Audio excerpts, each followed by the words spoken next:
So we're working on a 2013 Chevrolet Cruze today. Has the 1.4 liter turbocharged engine. Customer complaint is a check engine light and a rough running complaint. I don't know if you guys can see the tachometer bouncing around it. To me, it feels like it has a single cylinder misfire. Every once in a while it'll fire, every once in a while it won't. First step for me is going to be to get the scan tool on it. Let's see what kind of fault codes we have, and we'll go from there. Something I noticed is if you rev it up past about 2,000 to 3,000 RPM, it seems to smooth out and do a lot better. So definitely a lot better at these high RPMs. But if we let this come back down, it immediately falls back into this real rough running, tach bouncing sort of thing it's doing. I mean, just with my, just propped up on the steering wheel, you guys can kind of see the shakiness. So anyways, let's get the scan tool on it, let's see what fault codes we have, and we will go from there. So I've got the vehicle identified. Just go ahead and hit OK. I'm going to do a full system code scan. I want to see everything we got. Usually this goes pretty quick on these newer cars. I don't believe this vehicle has too many modules here, but we'll see. Mainly we're just focused on the engine control module. That's where our relevant fault codes for this issue are going to likely be. I'm expecting to see some misfire trouble codes. I'm not sure about what else, but let's just see what we get. Alright, here we go. Looks like we have two codes in memory. I'm just going to kind of scroll down. So we have a P0299 engine under boost fault code. We also have a P0300 engine misfire detected fault code. Well, I definitely know what a P0300 is. I'm not 100% on what the code setting conditions are for this P0299. So I just want to take a quick look at the troubleshooter just to get some idea of what may cause this fault code. So I've got this troubleshooter menu pulled up for this P0299 fault code, and I just briefly kind of skimmed over this. The one area I really wanted to pay attention to was this conditions for setting the DTC. The ECM detects that the actual boost pressure is less than the desired boost pressure for greater than 2.5 seconds. So really this is kind of an under boost type fault code. We could have a worn turbocharger causing something like this, maybe a stuck open wastegate, potentially some intake air boot leaks. Not 100% yet. Kind of where I'm at with this car is, we have an active misfire going on right now. I mean, you can clearly see it bouncing the tachometer up and down. I think our best first step, instead of going after this P0299 initially, is just going to be to kind of see what's going on with the misfire. So I'm going to get some misfire counters pulled up and we'll see what we're looking at. So I've got this misfire data pulled up. I just went through the engine data menu and selected the misfire submenu. If we look up here at cylinder number 1, we can clearly see that this thing is just kind of counting away. We can also look at this history number and see, 31,627 misfires in history. We see a little bit here in cylinder number 2. I'm not really too worried about that. We also see 24 over here in cylinder 3. I'm not worried about these other cylinders, guys. We clearly see number 1 is our issue here. We're counting up to 60. GM misfire counters use a 200 count system. So basically what will happen is this number here the engine computer will analyze 200 different ignition cycles, and it will count this number up depending on how many misfires it detects during that 200 ignition cycle. When that 200 ignition cycle is complete, it transfers this number over to the history. And I think we just saw that happen. If we watch this again, I'm just going to graph these two. So we can see where this number has counted up. We're reaching a number maybe around 80, and it's dropping back down to 0. We see we're counting up again, and then it just dropped off. If you look at this history for cylinder 1 around frame 180, you can see that we just added the amount of calculated misfires that we calculated on this cylinder number 1 current. I hope that's making sense to you guys. That's just basically how this misfire monitor works. But no question about it, we're definitely getting some misfire flags on the cylinder number 1. So let's attack that and see what we come up with. So before we get too far and actually get out into the engine compartment, I just want to take a quick look at fuel trims and eyeball this boost pressure sensor. As we can see right now, I've just got the engine idling. We see a value of 14.4 psi. Our mass airflow grams per second is floating around a number around 3.5 to 4. That's pretty high to me, guys, for a 1.4 liter engine, but then again, this is turbocharged, so I'm sure there's some variables there. What I don't like is this loop status of open. I have no fuel trim corrections here, and I'd really like to kind of see them and see exactly what this engine computer is doing with fuel. Let's take a look at this boost pressure sensor first. I'm just going to give it a little snap throttle, and I just want to see if this reacts at all. So that was a snap throttle. Seemed kind of hesitaty to me. Slow to rev. But we do see that we do have a response here at this boost pressure sensor. We also saw that we got some fuel trims back for a second there. Alright, and we just entered closed loop. That's awesome. So maybe now we can take a look at these fuel trims. So we're now in closed loop, and we're actually pulling fuel away here at idle. We have a long-term correction of 0, and the short-term is floating around -4, -6, and we just went back to open loop there. Not exactly sure what's pushing us to open loop. I'm not too concerned about it. I'm just kind of keeping the engine revved up, and you can see we just re-entered closed loop again. Letting off the gas now, letting the engine idle. We see negative short terms, way negative. We also see some long terms that are negative as well. To me, guys, this mass airflow is over-reporting, but then again, I really just don't want to overanalyze that right now with how poorly this engine's running. So let's attack this misfire, this cylinder number 1 miss that we have, and we'll maybe potentially come back to this boost pressure sensor issue, depending on what we find. So I don't know if you guys can see that, but this is what we're dealing with. This engine's running very, very poorly. You can see it bouncing around real bad. Something to note is this is a DIS, direct ignition system, which makes our troubleshooting a little bit more difficult. But I think we definitely want to start with attacking this ignition system. So I think the most logical first step and the easiest first step is simply going to be to pull this unit up and just kind of take an eyeball and see what kind of spark we have from each individual coil tower. So I'm going to get this pulled out and we'll have a looky-loo. So I've got this unit pulled out of here, guys, and I just did kind of a quick visual inspection down in the holes, looking at the plugs. And one thing I noticed on this number 1 coil, this is the actual tower for the number 1, this being the front of the engine, there's some deformation here to the boot. You guys see that?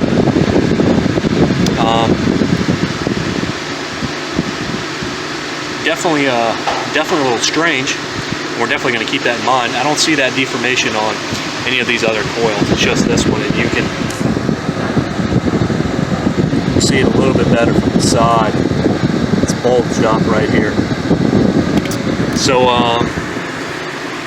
yeah, I think what we're going to do is we're going to check for spark out of each 4 of these towers, just because that's going to be easy and low tech. What I'm going to do is I've got these test leads rigged into this ignition coil, and they're just going to provide a path to ground for these coils, so I'm not burning out any drivers or anything like that.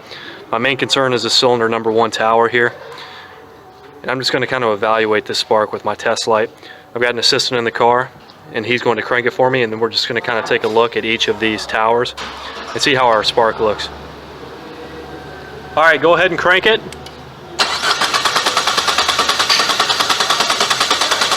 I don't know if you guys can see that. We got fairly decent spark out of this hole. We also see spark out of this hole. Good, decent, consistent spark out of this hole, as well as this one. All right, that's good. So it seems that we have good spark out of all 4 of these.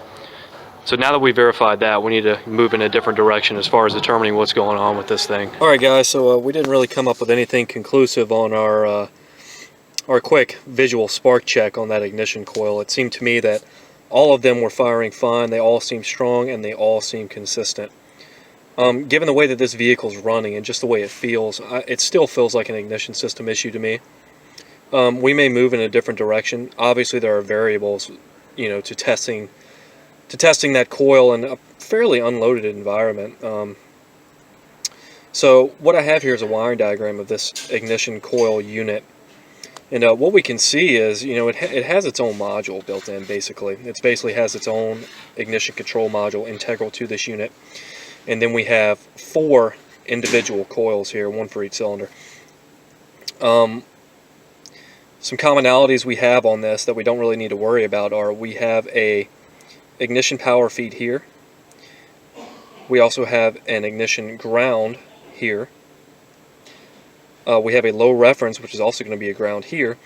And these other wires are going to be control wires for each individual ignition coil. I'm not sure what type of signal this is going to be. I know that the engine computer is not controlling the primary side of these coils itself. It's definitely going to be sending or modifying some sort of signal to this logic module. I'm not sure if this module is sending, you know, for example, a flat line 5 volts and the engine computer is pulling that to ground, pulsing it to ground to fire these coils, or if the engine computer is sending a 0 to, let's say, 5 volt square wave to these. The misfire is not all the time, so I'm thinking that we most likely probably have a good turn on signal here on this ignition control wire for this, for this number 1 ignition coil, which is going to be this blue with violet wire. I'm fairly certain that it's going to be consistent there. It may not be, but I'm just kind of basing the fact that probably it's going to be good. What I would like to do is maybe put a low amp probe on this black wire going to this ground, either that or this ignition feed, and just see if we can see coil current ramps. I think that'll give us some good direction and allow us to see all 4 of these coils firing over time, and, you know, maybe we can pick out some sort of ignition system problem there. Not 100% sure, but that's the direction I'm going to go on next. So let me go ahead and get that amp probe installed, and then we'll see what we have. I have a low amp probe installed into the ground wire on this ignition coil. As you can see, the engine's still running very poorly. Basically what I'm monitoring is I'm monitoring the amperage waveform of all 4 of these coils firing in sequence. And I gotta tell you guys, just looking at this, I'm not really seeing anything clearly wrong. Every once in a while I'll see kind of an excessive tail here, but as far as the detailed capture of these coils, I'm not seeing anything. Let me adjust this sweep so we can see a few of them. You can now see, you know, we can see 5 different firing events, and we see some of these tails, but no crazy amperage differences here. I don't see one disappearing or anything like that. Let me zoom back in.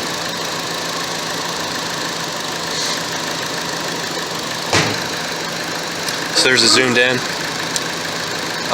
The misfire currently just went away, and it's starting to happen again. I'm going ahead and stop this capture.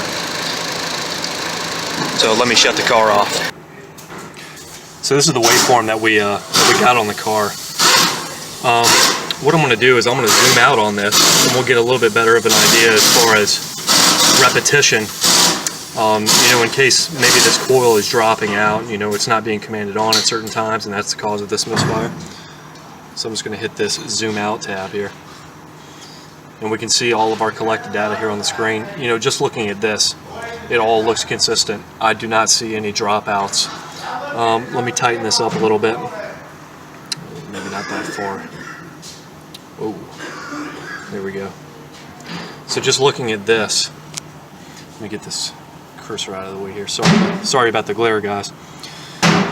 But just looking at this, you know, we can see all of these coils are being commanded on, and they're all firing. I don't like some of these tails here underneath these current waveforms, but I mean, we can clearly see, even scrolling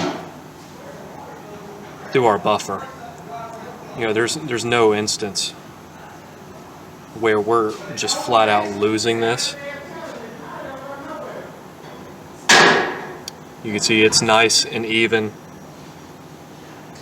and repetitive all throughout this waveform. So you know, based on that, guys, based off of what we're seeing, you know, this is potentially not a spark problem at this point. It could still very well be a spark problem. You know, it'd be pretty nice to be able to look at secondary ignition in this case.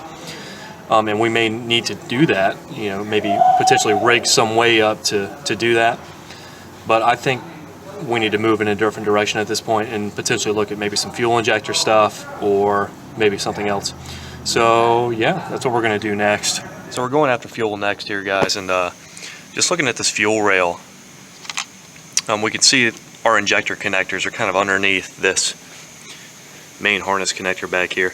I pulled the number 1 out just to look at it, and you can see it's got this sort of protective cover here that covers the wires. All I did was I just folded that back so we can access these 2 wires here. Trying to get you guys focused into that. Having some difficulty. We have 2 wires. We have a red with a blue, and we have what appears to be maybe a tan with a violet on this right here. I'm not sure which one of these is going to be our control wire. There's some ways we can figure that out. Because we already have a diagram printed out for this vehicle, I think we're just going to look at the diagram and we'll determine which one is our control wire based off of that, and then we're going to back probe that and take a look at this injector waveform. So looking at our diagram for this ignition system, we can clearly see right here to the right, we conveniently have all of our fuel injectors on this diagram as well. The one we're concerned with is this one. This is our number 1. Looking at all of these fuel injectors, we can see one common thing between them, and that's this red and blue wire. These fuel injectors are ground side switched from the engine computer. So we can safely assume that this red-blue wire is going to be the power feed from the designated fuel injector relay or fuse. I'm not sure on this design, but what we do know is that this brown with violet wire on this connector is going to be our control wire, and that's where we're going to be doing our testing. This is the setup, guys. I have a lab scope installed into this fuel injector. I just have a T-pin going to that control wire in the back of that. We're using a voltage test lead. Our black lead is going to a known good ground. The key is currently on, and you can see we currently have a reading of about 12 volts. If we can focus in on that. Sorry about the camera, guys. But if we look at this live number here, you can see we see that 12 volt number. So that is confirmed that the winding on this is intact, but we knew that already given how this vehicle's misfiring. So what we're going to do is get the vehicle started up, and we're going to analyze this waveform. So I've got this vehicle running now,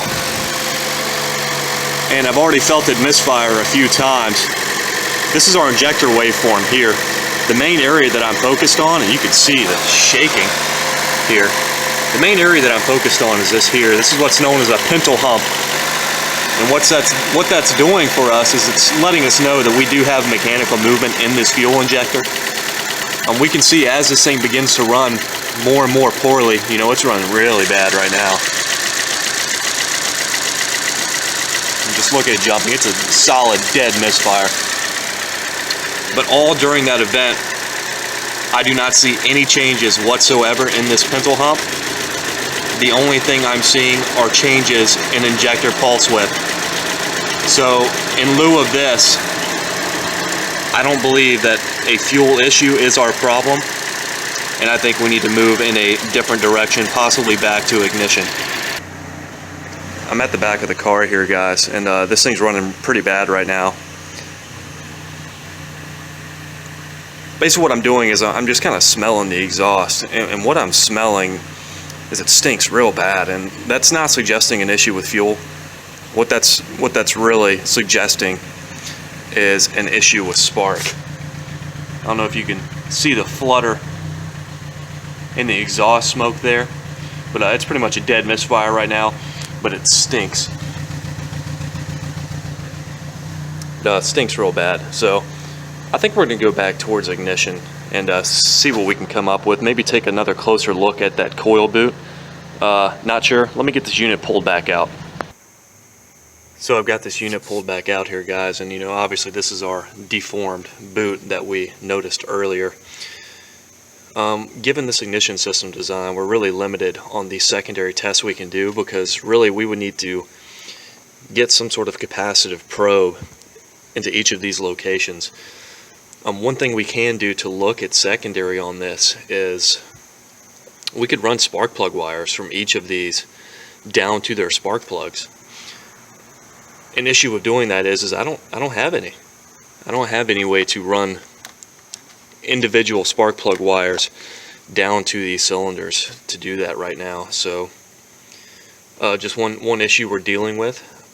You know, I'm still worried about this boot.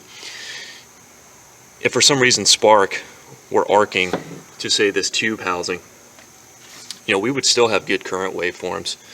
Really, where we would see that issue would be on secondary ignition, and like I said before, you know, we're pretty limited in what we can do there. I'm just trying to keep this simple. You know, we scoped the fuel injector, we didn't really see an issue there, and the way the exhaust smells kind of points us towards an ignition system issue. I think we may do this old school at this point, and I want to switch this coil boot with this number 4. And what that's going to do for us is, you know, we switch these two and we look at misfire counters. If that misfire has moved, you know, that really tells us the boot's the issue.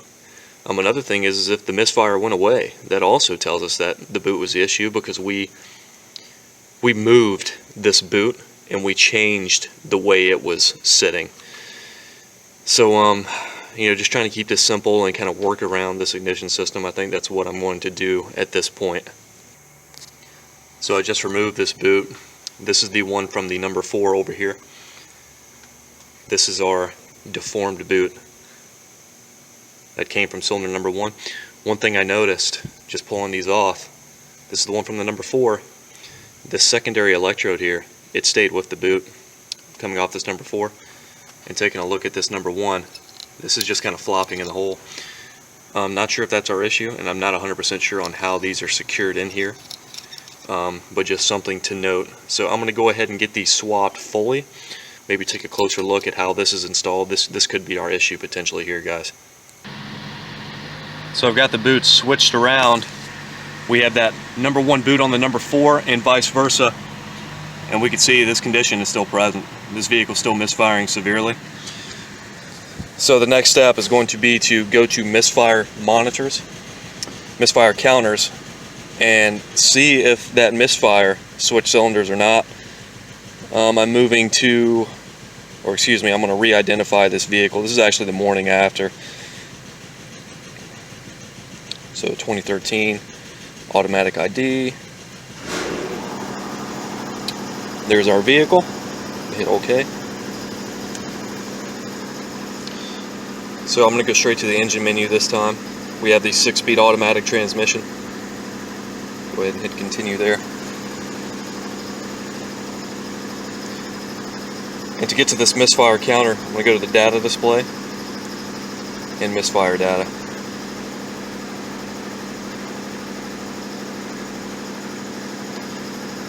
Just going to customize this data list, speed up our process, and I'm just worried about current. So looking at these numbers, we're still counting up on cylinder number 1. So moving that boot did not change anything.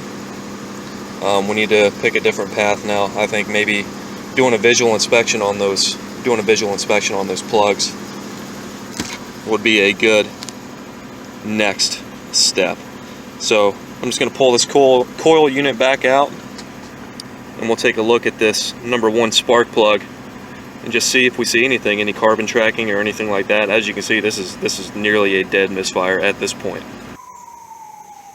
So I've got these plugs pulled out of the cylinder, guys, and I'm seeing some differences here. This one to the right is from cylinder number 2, its companion cylinder, and this one to the left is from this cylinder number 1.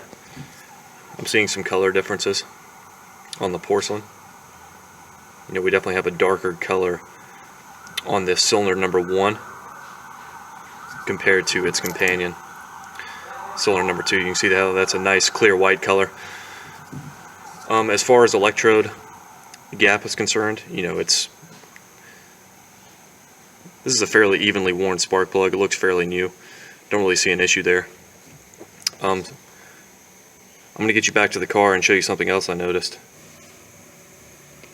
So looking down into these cylinders, and it's going to be really tough to get you guys this shot and focus on this, but this is the cylinder 1 hole, and there appears to be some sort of liquid material. I'm not sure what it is down in the cylinder well.